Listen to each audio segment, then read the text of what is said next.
Hello,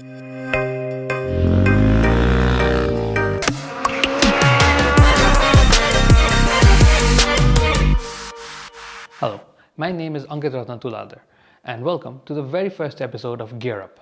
The main objective of our show is to review bikes, cars and different type of vehicles. But not just that, we'll be talking about different safety tips, how to maintain your vehicle and the latest news in the automotive industry. So if you want to stay up to date with the news and everything automotive, please like and subscribe our video and do share it with your friends. So in the first episode of Gear Up, we're bringing you Hyundai's Ioniq. Ioniq is one of the two electric vehicles currently in sale in the Nepalese market from Hyundai. LiQWYD Hyundai is the sole authorized distributor of Hyundai motor vehicles all over Nepal. And in the month of March, they have released the new Ioniq. So let's gear up and see what the new Ioniq has to offer.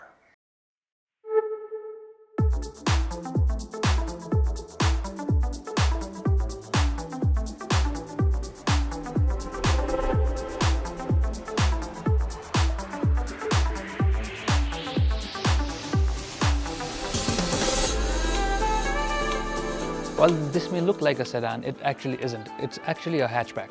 So one of the key reasons why this is called a hatchback and not a sedan is due to this boot right here. When you open the trunk of a sedan, just the boot lid opens up. But in a hatchback, the whole glass panel and the boot lifts up, as you can see here. The boot space is quite decent here, with the total space being 357 liters with the seats up, while if you fold the rear seats down, it goes up to 1417 liters in total. As you can see, the boot opening is wide and big, so you can easily load your luggage in, and the boot lip isn't very high either, so you can easily put and pull out luggage from this. Additionally, you can see that there are tie-down points here all around the boot. This ensures that you can tie your luggage down so it doesn't move around while you're transporting it.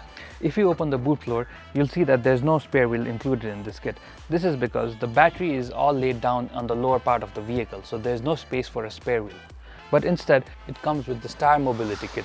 If you can look into this box, you'll see that you get a small box that has a tire sealant in it and a little electronic pump to help you fill air in those tires. In this other box, you get the wall charger included. You take this part and you directly plug it into the wall, and the other part is where you connect to your vehicle outside. Looking at it from the rear end, you can see that there aren't a lot of changes from the previous model. The only main changes being the LED taillights that is a little different from the old generation. It still comes with the dual split glass design at the back, and basically it's the same model as it was.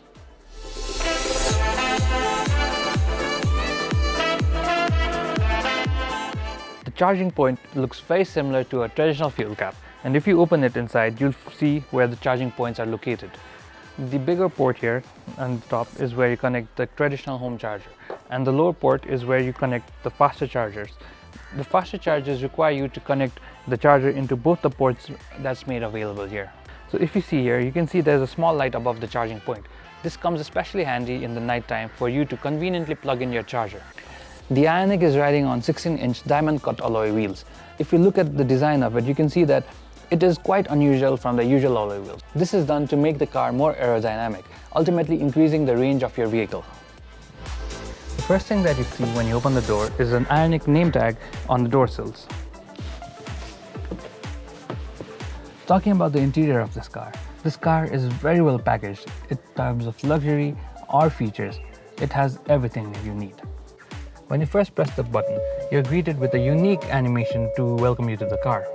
At the center of the console, you can see an 8-inch infotainment system. It is loaded with Apple CarPlay and Android Auto. And just below that is all the AC controls.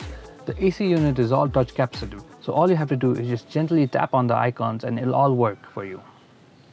The 8-inch infotainment system is very easy to use, and the touch response is very good as well. So everything is just a touch away. Everything is finished in this beautiful piano black plastic, and the same is continued over here. The first thing you'll notice here is the gear selector unit. Unlike the traditional gears, there's no knob here. All you have to do is just press the button and you're in gear. Right behind the gear selector unit, you'll see a host of buttons here. The ones on the right and left are the ventilated and the heated seat buttons. On the middle, you'll find the drive mode button, a camera view button, and the auto hold button. And at the end of all is the electronic parking brake. On the left side of the console, you'll see this little cubby hole here. This is where the wireless charger houses. So all you have to do is just put your phone that is compatible with wireless charging and it starts charging if you place it here. Behind the wireless charger, you have two cup holders. The top one is occupied by an ashtray, but if you're not a smoker and you don't need this, you can just easily remove it and you have two cup holders left. Underneath the armrest, there's a big cubby hole, so you have a lot of storage space here. And on top of that, there's a small space for your small little things that you can store. There are design elements that run throughout the car, like this chrome strip that goes through the dash until the end of this part of the dash.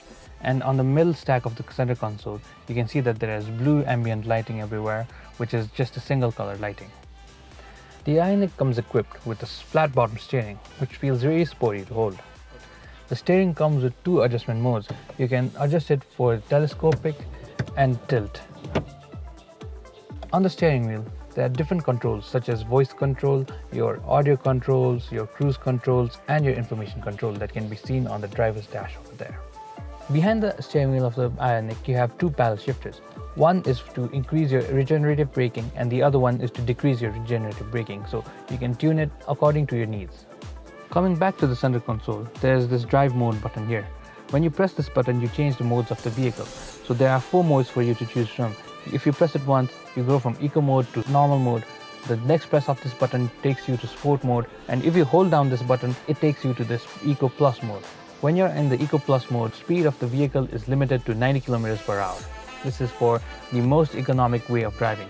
Just beside the drive mode button, you can see that there are 2 bigger buttons located. The function of these buttons are for the ventilated seats. You can either cool them or heat them. But the surprising part is that the 2 rear seats are heated as well. This is not common in our market. In fact, even if you go a lot higher, this function is very rare. Talking about the front end of the car, this is where the major changes have occurred. On the previous generation of the Ioniq, there were 2 projector headlights and a small DRL, but now the whole headlight is fully comprised of LEDs. And the LED DRLs form this character line of this vehicle, which is very distinct and has a lot of road presence. The Ioniq has an auto welcome feature, so when you have the key in your pocket, the car detects the key and it welcomes you. The mirrors fold out and it has a puddle lamp, so it brightens up so that you don't step on any puddles, and the same goes with the grab rails of the handle. So now let's head back to our studio to get the first impressions of this car done.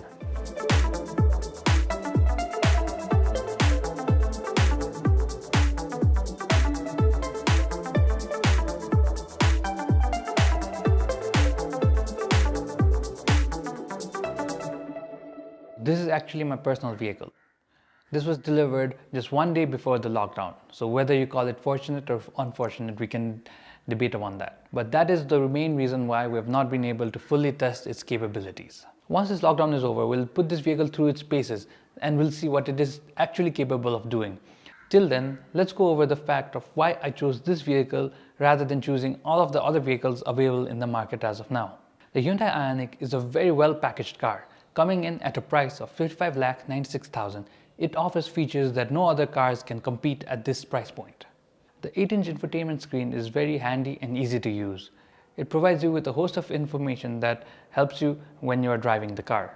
From the outside, the Hyundai Ioniq is a very stunning looking car, no matter which angle you look at it from.